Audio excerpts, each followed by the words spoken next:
Long ago, when these ancient Grecian temples were new, hemp was already old in the service of mankind. For thousands of years even then, this plant had been grown for cordage and coarse cloth in China and elsewhere in the East. For centuries prior to about 1850, all the ships that sailed the western seas were rigged with hempen rope and sails. For the sailor, no less than the hangman, hemp was indispensable.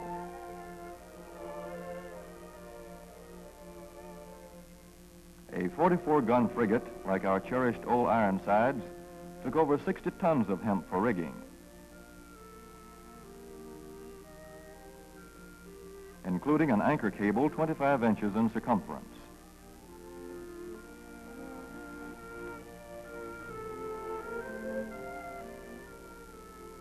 The Conestoga wagons and prairie schooners of pioneer days were covered with hempen canvas.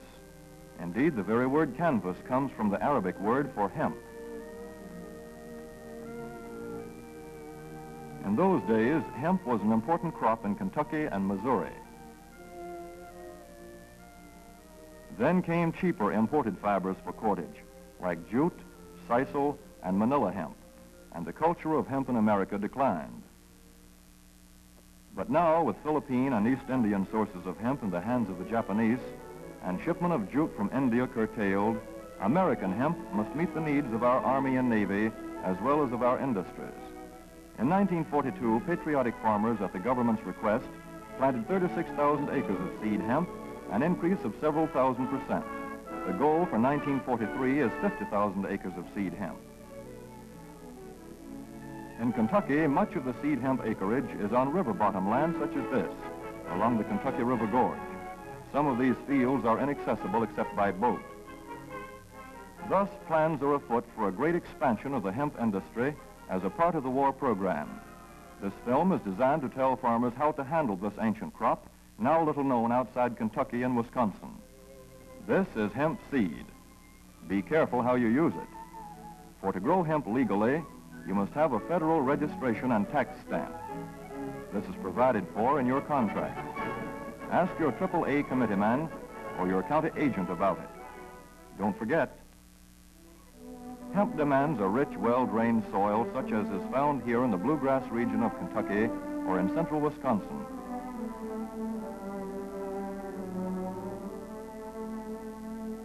It must be loose and rich in organic matter. Poor soils won't do. Soil that will grow good corn will usually grow hemp. Hemp is not hard on the soil. In Kentucky, it has been grown for several years on the same ground, though this practice is not recommended. A dense and shady crop, hemp tends to choke out weeds. Here's a Canada thistle that couldn't stand the competition. Dead as a dodo. Thus, hemp leaves the ground in good condition for the following crop. For fiber, hemp should be sown 5 pecks to the acre. With drill, the closer the rows, the better. These rows are spaced about 4 inches. This hemp has been broadcast. Either way, it should be sown thick enough to grow a slender stalk.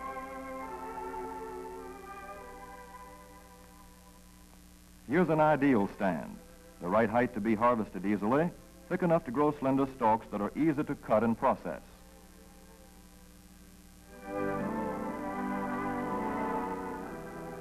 Stalks like these here on the left, they yield the most fiber and the best. Those on the right are too coarse and woody. For seed, hemp is planted in hills like corn, sometimes by hand. Hemp is a dioecious plant. The female flower is inconspicuous, but the male flower is easily spotted. In seed production, after the pollen has been shed, these male plants are cut out. These are the seeds on a female plant. Hemp for fiber is ready to harvest when the pollen is shedding and the leaves are falling. In Kentucky, hemp harvest comes in August.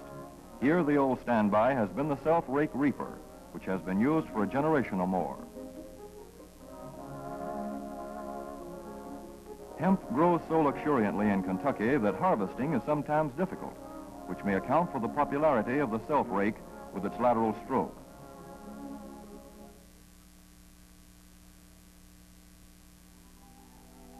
A modified rice binder has been used to some extent.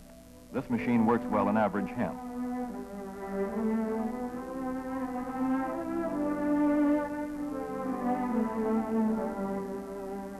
Recently, the improved hemp harvester, used for many years in Wisconsin, has been introduced in Kentucky. This machine spreads the hemp in a continuous swath. It is a far cry from this fast and efficient modern harvester to the Armstrong model of yore. But here's one kind of harvester, at least, that doesn't stall in the heaviest hemp. In Kentucky, hand cutting is practiced in opening fields for the machines.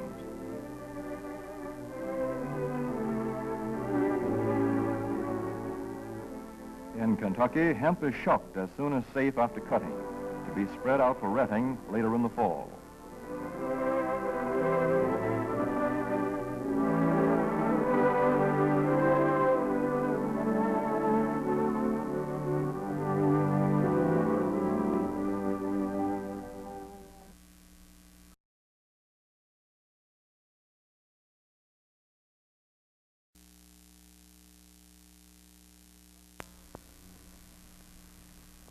In Wisconsin, hemp is harvested in September. Here, the hemp harvester with automatic spreader is standard equipment. Note how smoothly the rotating apron lays the swaths preparatory to retting. Here it is a common and essential practice to leave headlands around hemp fields. These strips may be planted to other crops, preferably small grain. Thus, the harvester has room to make its first round without preparatory hand cutting. Here the machine is running over corn stubble. When the cutter bar is much shorter than the hemp is tall, overlapping occurs. Not so good for retting. The standard cut is 8 to 9 feet. The length of time hemp is left on the ground to ret depends on the weather. The swaths must be turned to get a uniform ret.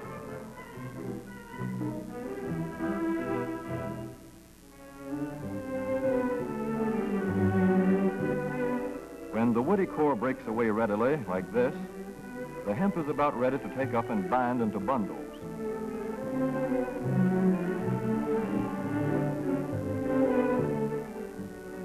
Well-retted hemp is light to dark gray. The fiber tends to pull away from the stalk. The presence of stalks in the bowstring stage indicates that retting is well underway.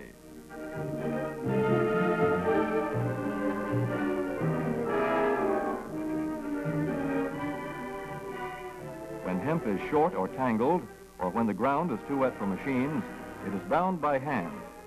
A wooden buck is used. Twine will do for tying, but the hemp itself makes a good band.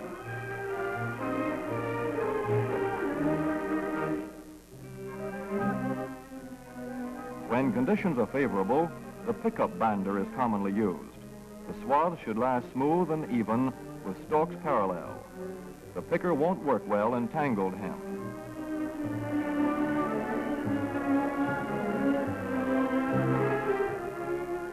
After binding, hemp is shucked as soon as possible to stop further retting. In 1942, 14,000 acres of fiber hemp were harvested in the United States. The goal for 1943 is 300,000 acres. Thus, hemp, Cannabis sativa, the old standby cordage fiber, is staging a strong comeback. This is Kentucky hemp going into the dryer of a mill at Versailles.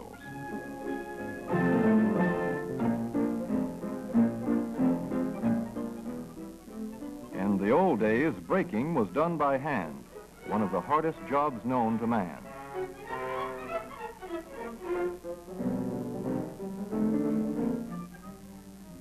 Now the power breaker makes quick work of it.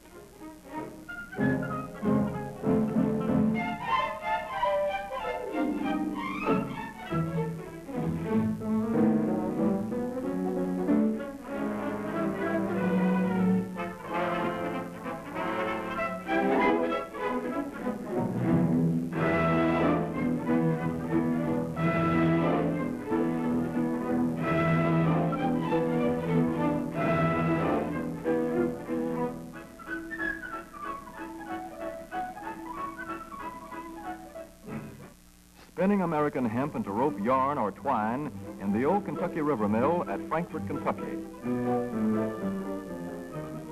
another pioneer plant that has been making cordage for more than a century.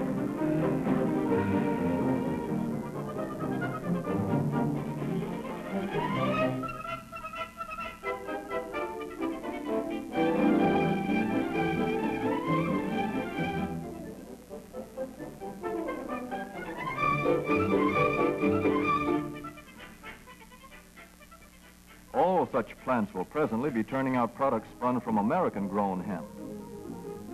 Twine of various kinds for tying, winding armatures, and upholsterers' work. Rope for marine rigging and towing, for hay forks, derricks, and heavy-duty tackle. Light-duty fire hose.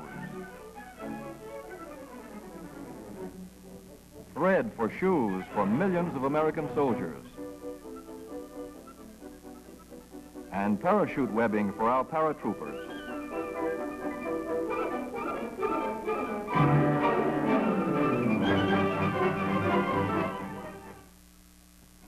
As for the United States Navy, every battleship requires 34,000 feet of rope, and other craft accordingly.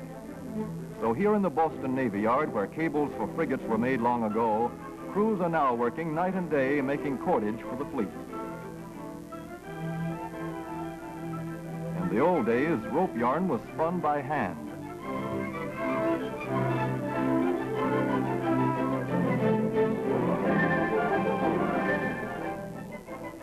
Today, even the rope walk is mechanized. 160 fathoms to go.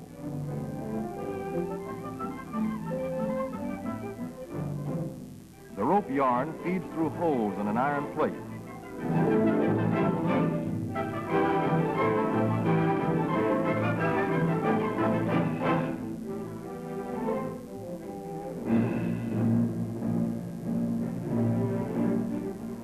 This is Manila Hemp, from the Navy's rapidly dwindling reserve.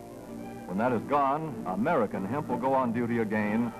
Hemp for mooring ships, hemp for tow lines.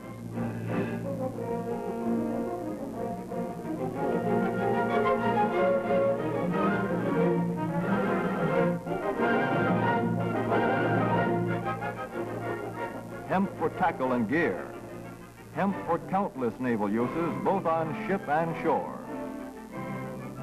Just as in the days when old Ironside sailed the seas victorious, with her hempen shrouds and hempen sails.